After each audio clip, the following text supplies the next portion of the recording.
what are those challenges that the industry needs to kind of get across so that way then there is the adoption across the globe of this standard?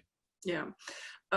So again, the challenges that I think we have ahead of us in the next 4 or 5 years, I like to think in threes, right? So 3 again: data, again, interoperability, and people. So the reason I start with data is because in the end, I just kind of closed the answer to your previous question with, it's all about having this wonderful data, right? Well, we don't have it necessarily today, right? So banks, as well as their end clients, must now prepare the transition to being ready to actually source, store, and process data that is a lot more structured and granular than what we have today, right? So what that actually means is we need to make changes to not just our payment and financial messaging platforms, because that's logical, right? If you change something related to your payment system must change. But it's bigger than that. We need to think about the full life cycle of a transaction end to end. And that means we have to start thinking about, what does our customer and counterparty data look like? How is it structured? How is it represented in our data repositories? What are the processes that we have in place to collect it from our counterparties, right? How do our risk systems use this data? How do our accounting systems use this data? For banks, how do we represent it in our electronic banking systems? How do we report it to our clients, right? So this nirvana that, or the piece that is going to get us to the nirvana, right, is going to require a lot of work in our infrastructures and in our processes. So that's kind of the first thing that is going to be a real challenge. Second component is, again, the nirvana of interoperability. It will take us time to get there, right? The global rollout at the moment in the cross-border space runs from 2022 to 2025, roughly, right? This is where some of the major systems will be migrating to ISO, but they're not all migrating at the same time, right? So what it means, we will have a SWIFT network and major clearing systems that are still using different types of standards.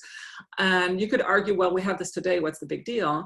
The big deal is, again, it goes back to data. So if you have part of the industry that's moving to richer, more structured data, but the rest of the industry is not ready, how do you deal with that funneling process that you need to do? Where does data drop, right? And can we afford to drop data?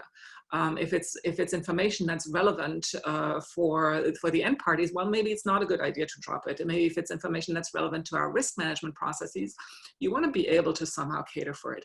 But that period of coexistence, which is what it's called, generally referred to, between 2022 and 2025, is going to be challenging in that respect, because we have some actors and infrastructures that deal with a lot of data already and others don't, and we have to find a way. Now, there's a lot of work that's being done in the industry. SWIFT is kind of sharpening their thinking in that, as are some of the other clearing systems, and obviously the banks as well.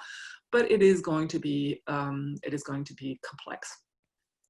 A small additional piece, I would say, even once we have reached our end state, it is important to also ensure that while all these infrastructures will be using ISO 20022 as their standard, they could use it differently, right? So there has been a lot of work in the industry across market infrastructure operators to create an alignment around which pieces of this gigantic message are going to be relevant and going to be used in their schemes, and make sure that their schemes remain aligned.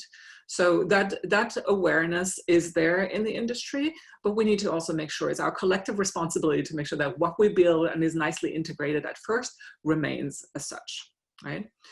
And then quickly, people, the last piece. Anybody who does cross-border payments has grown up with the SWIFT MT messages, which I referenced earlier, right? So we love them, they're nice, they're simple, they're easy to understand. Well, if you look at a PAX message, which is the ISO equivalent for the payment messages between banks, it actually is not that simple to read and understand, right? However, it kind of spans multiple pages if you print out the whole message description.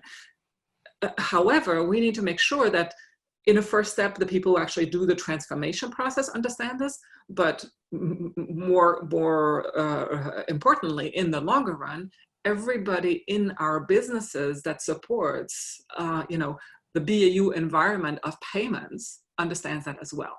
So there's a massive training effort across our populations that, quite frankly, I don't think as an industry we have fully grasped yet. It's enormous, and time is short, and so we'll have to collectively think about how we tackle that as well.